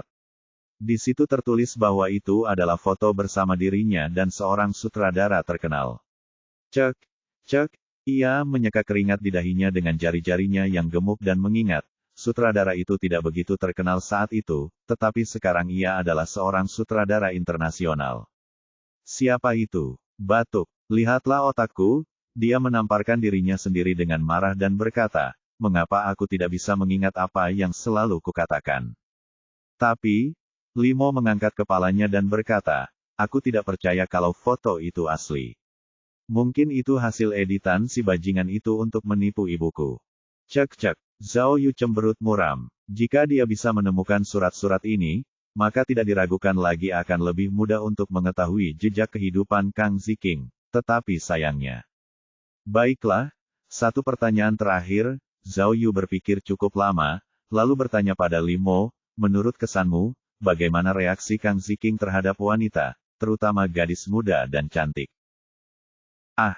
Pertanyaan macam apa itu? Yah, cek, Limo ragu-ragu cukup lama sebelum berkata dengan canggung, setelah aku berusia 13 tahun, aku putus dengannya. Saat itu, aku masih anak-anak. Apa yang bisa kukatakan? Lalu, apakah ibumu menyebutkan sesuatu tentang ini? Zhao Yu bertanya lagi. Kang Ziking adalah nama yang sensitif di keluarga kami, jawab Limo jujur. Ibu saya jarang membicarakannya kepada saya kecuali pada saat-saat yang sangat khusus. Bahkan jika dia membicarakannya, dia tidak akan mengatakan apapun tentang bagaimana dia memperlakukan wanita lain, bukan? Lalu, Zhao Yu mengerutkan kening, lalu bertanya, coba ingat baik-baik. Saat kamu masih kecil, apakah ada kasus gadis-gadis yang hilang di sekitar rumahmu? Misalnya, seorang gadis diculik dan tidak pernah kembali. Ketika Zhao Yu menanyakan hal ini, para polisi di kedua ujung telepon tercengang. Tidak ada yang menyangka Zhao Yu akan menanyakan hal seperti itu. Apa maksudnya ini? Limo jelas sedikit bingung. Dia berpikir lama dan membuka mulutnya beberapa kali sebelum akhirnya berkata dengan canggung, petugas, saya benar-benar tidak tahu bagaimana menjawab pertanyaan Anda. Ingatanku sangat buruk. Mungkin itu tidak mungkin. Kurasa aku pernah mendengar tentang seseorang yang kehilangan anak, tetapi ketika aku mengingat kembali kata-kata yang kudengar, aku tidak ingat apapun. Baiklah. Zhao Yu mendesah tak berdaya, lalu berkata tegas, biarkan aku memberitahumu, kasus Kang Ziking sangat serius. Jika kamu dapat memikirkan keadaan khusus, atau menemukan bukti atau petunjuk tentangnya, ingatlah untuk menghubungi polisi setempat. Ya. Kami pasti akan bekerja sama. Limo mengangguk cepat. Petugas polisi, setelah Limo dibawa pergi, Zhao Yu memerintahkan kepala polisi yang bertanggung jawab atas Harlongjiang. Pertama, buat transkrip lengkap pernyataan Limo dan kumpulkan informasi identitasnya. Kalau begitu, suruh orang ke rumahnya untuk mencari bukti tentang Kang Ziking dan istrinya. Bukan hanya di rumahnya, tapi juga di rumah yang telah dijualnya, atau di tempat lain yang mungkin bisa kita temukan petunjuknya. Juga, Zhao Yu melanjutkan, Li Suping harus memiliki setidaknya 3 hingga 5 teman baik. Jangan berpikir bahwa dia tidak benar-benar berkomunikasi dengan anak itu, dia mungkin bisa curhat pada teman-temannya. Jadi, aku ingin kau menemukan semua teman Li Suping dan mengunjungi mereka satu persatu. Kau harus memberi kami petunjuk yang menguntungkan sesegera mungkin. Ya, setelah pihak lain menerima perintah, dia segera memberi hormat standar. Yakinlah, pemimpin, kami pasti akan menyelidikinya secara menyeluruh. Setelah panggilan video berakhir, kantor menjadi sunyi. Para anggota kelompok investigasi khusus saling berpandangan, tetapi mereka semua memikirkan urusan mereka sendiri. Wow, Ran Tao memecah keheningan, menunjuk ke layar yang telah dimatikan. Kang Ziking ini benar-benar sok. Bahkan putranya sendiri membencinya sampai sejauh itu. Ini, Wu Xiumin mengerutkan kening dan berhenti berbicara. Menurutmu? Zeng Ke merenung sejenak, lalu berkata, jika Kang Ziking benar-benar pernah bekerja di kru film, maka, mungkinkah kru film dan gadis-gadis dalam kasus pembunuhan video itu memiliki semacam interaksi? Jadi, selama kita bisa melacak pergerakan Kang Ziking saat dia berada di lokasi syuting, kita bisa menghukumnya. Tidak, tiba-tiba, Zhao Yu yang sudah lama tidak berbicara, menyipitkan matanya dan berkata dengan suara yang dalam, tidak. Ada yang salah. Suara Zhao Yu sedikit serak, tetapi tinjunya yang terkepal tiba-tiba retak, membuat suara yang mengerikan. Detik berikutnya, dia mengangkat kepalanya, menggertakkan giginya, dan meraung, Kang Ziking bukanlah pembunuh yang sebenarnya. Dia jelas bukan. Ah, kata-katanya bagaikan sambaran petir di hari yang cerah, dan tiba-tiba mengejutkan Ran Tao dan Zeng Ke. Hanya Wu Xiumin yang berdiri diam, seolah-olah dia sudah menduga hal ini. Bos, dari mana kau mendapatkan itu? Ran Tao gemetar saat bertanya, kau mengatakan itu, Kang Ziking bukan pembunuhnya. Jika bukan dia pembunuhnya, siapa? Ouyang Dong, setidaknya sepertinya tidak ada yang salah dengannya. Ketua tim, Zeng Ke bertanya dengan heran, saya tidak mengerti.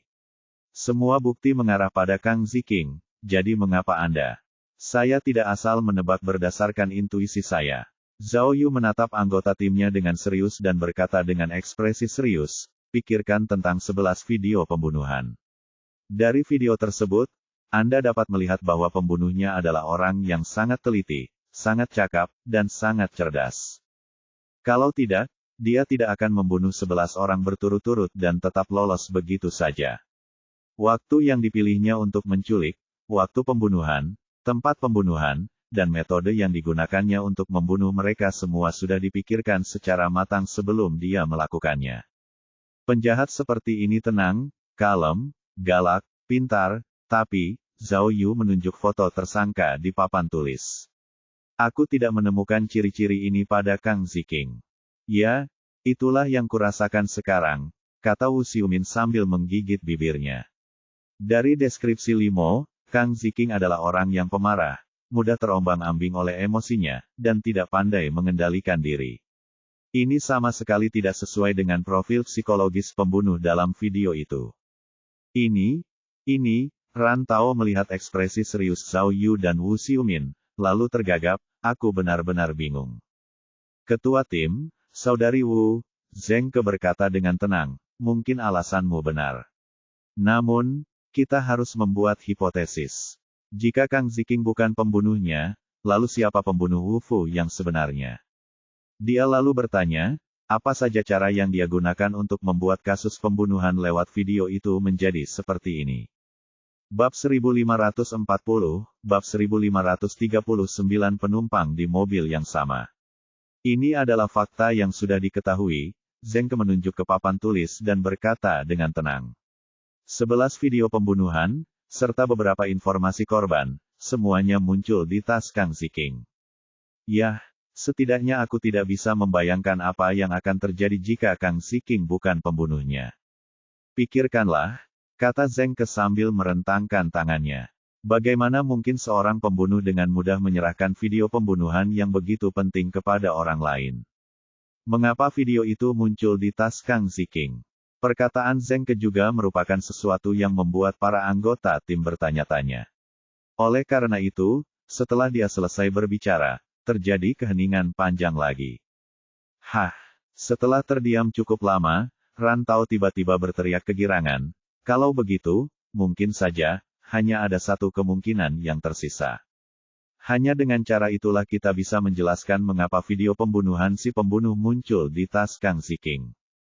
Kemungkinan apa? Tanya Zheng Ke. Mungkin. Mata Ran Tao berbinar, dan dia berkata dengan penuh semangat, tebakanku sebelumnya benar. Kasus pembunuhan lewat video itu, tidak dilakukan oleh satu orang. Kang Ziking punya kaki tangan. Pembunuh yang tenang, kejam, dan sangat cerdas itu sebenarnya adalah kaki tangannya. Dan Kang Ziking mungkin hanya kaki tangannya. Wah, mengikuti alur pemikiran ini, Ran Tao tampaknya telah menemukan sesuatu yang membuatnya takut. Dia berkata dengan tergesa-gesa, bukankah kamu mengatakan bahwa kecelakaan mobil Kang Ziking belum diselidiki? Bagaimana jika, saat terjadi kecelakaan mobil, komplotannya sedang duduk di mobilnya? Kaki tangannya sudah mati. Mendengar kata-kata Ran Tao, orang banyak pun terdiam lagi. Tapi, Wu Xiumin mengerutkan kening, lalu berkata kepada Ran Tao, pikirkanlah. Jika kamu adalah pembunuh yang teliti, apakah kamu akan memilih seseorang seperti Kang Ziking untuk menjadi kaki tanganmu? Ini pembunuhan berantai. Semakin banyak orang mengetahuinya, semakin berbahaya jadinya, terutama, orang-orang seperti Kang Ziking yang tidak pandai mengendalikan diri, pemarah, suka minum dan membuat masalah. Cek-cek, itu benar, Ran Tao menggaruk kepalanya karena kebiasaan. Lalu, bagaimana jika situasinya lain? Zheng Ke tiba-tiba berkata dengan gembira, Kang Ziking, bagaimana jika dia bukan kaki tangan si pembunuh? Dia kebetulan berada di mobil yang sama dengan si pembunuh. Dia mengalami kecelakaan mobil dengan Kang Ziking. Oh, maksudmu, tas berisi rekaman video itu bukan milik Kang Ziking, tapi milik si pembunuh. Mata Ran Tao membelalak saat dia memikirkannya, tapi dia menggelengkan kepalanya dan berkata, tapi, bagaimana kamu menjelaskan foto keluarga Kang Ziking? Kenapa foto itu bisa muncul di tas si pembunuh? Hal semacam ini, masih sangat mungkin terjadi, kata Zheng Ke sambil melambaikan tangannya sambil terus menganalisis. Ya, ketika mereka mengalami kecelakaan mobil, barang-barang pribadi mereka pasti terkena dampak dan berserakan. Ketika staf medis mengumpulkan barang-barang pribadi mereka, tidak dapat dihindari bahwa mereka akan mencampur barang-barang pribadi mereka. Ini, masuk akal, Ran Tao terkejut, lalu dia berkata, mungkin juga Kang Ziking tahu kejahatan si pembunuh. Saat itu, dia ingin membunuh Kang Ziking untuk membungkamnya, tetapi mereka berdua mengalami kecelakaan mobil.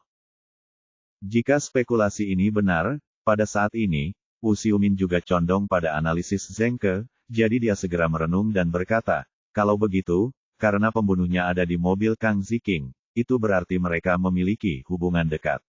Jadi, selama kita mengetahui siapa penumpangnya, itu akan menjadi akhir yang sempurna yang kita inginkan.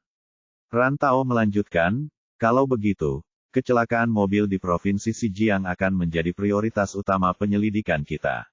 Bos. Lalu semua orang menatap Zhao Yu. Zhao Yu memikirkan spekulasi semua orang dan mengangguk sedikit. Mungkin tidak akan sulit menemukan orang ini. Ah, begitukah? Mata Ran Tao kembali terbelalak. Mengingat situasi keuangan Kang Ziking, bagaimana mungkin dia mampu membeli mobil? Zhao Yu merenung sejenak, lalu berkata, sangat mungkin pembunuhnya tidak duduk di mobil Kang Ziking, tapi... Oh, Ran Tao tiba-tiba tersadar, tapi Kang Ziking ada di mobil si pembunuh. Jadi, selama kita bisa menemukan informasi tentang mobil yang terlibat dalam kecelakaan itu, kebenaran akan terungkap. Oh, Wu Xiumin melihat arlojinya, lalu berkata dengan tergesa-gesa, aku akan menghubungi kantor Provinsi Zhejiang dan meminta mereka untuk segera memulai penyelidikan penting. Tidak perlu, kata Zhao Yu sambil melambaikan tangannya. Bukankah kamu sudah memberi mereka ultimatum? Sebaiknya kita pesan tiket pesawat, Kak Wu. Kami akan pergi dan menyelidikinya sendiri. Dia kemudian melihat ke sekeliling anggota timnya dan berkata, Zheng Ke harus tetap tinggal untuk memandu analisis video, sementara Siswu dan Rantau akan mengikutiku ke West River. Pesan 3 tiket pesawat. Jam 3 sore, kantor kelompok investigasi khusus kantor polisi Fengping. Bos, apakah otakmu sudah rusak? Apakah kamu lupa bahwa aku sedang berada di Chang Utara sekarang? Mengapa kamu memesan tiket pesawat? Suara Cui Lizu terdengar dari telepon Zhao Yu. Karena kecelakaan mobil itu sangat penting, serahkan saja padaku. Lagi pula, kita belum menemukan apapun tentang insiden menara air itu. Mendengar ini, Zhao Yu tidak bisa menahan diri untuk tidak menggigil. Dia kemudian teringat sesuatu yang sangat penting. Korban pertama kasus pembunuhan video, Wei Qixi, berasal dari kota Beichang, Provinsi Zhejiang. Sekarang, Cui Lizu sedang menyelidiki lokasi pasti kematian Wei Qixi di Beichang, dan kecelakaan mobil Kang Ziqing terjadi di Teluk Bulan Besar di kota Beichang. Mungkinkah itu hanya kebetulan? Mungkinkah ada hubungan antara keduanya? Xiao Cui, Zhao Yu bertanya dengan tergesa-gesa, menara air, tempat di mana Wei Qixi terbunuh, apakah kamu sudah menemukannya? Ya, kami memang menemukan menara air, kata Cui Lizu tanpa daya. Namun, setelah membandingkannya dengan menara air di video, itu tidak sama. Kau tahu, Beichang adalah ibu kota Provinsi Zhejiang. Perkembangan di sini tidak lebih lambat dari Guangzhou, kata Cui Lizu dengan cemas. Kemungkinan menemukan lokasi pasti pembunuhan itu menjadi sangat rendah. Jadi, kamu tidak perlu datang. 2 hari ini, aku sudah akrab dengan para pemimpin Chang Utara. Hanya penyelidikan kecelakaan mobil itu, serahkan saja padaku. Zhao Yu memikirkannya dengan saksama, lalu menekankan, Cui, kecelakaan mobil ini sangat penting. Jika pembunuh sebenarnya dalam kasus pembunuhan video itu bukan Kang Ziqing, maka pembunuh sebenarnya mungkin duduk di mobil yang sama saat itu. Selain itu, bagian tersulit dari penyelidikan adalah bahwa pada saat itu terjadi tanah longsor. Kecelakaan mobil itu tergolong bencana alam, jadi. Aku tahu, bos. Pikirkanlah, kata Cui Lizu dengan serius.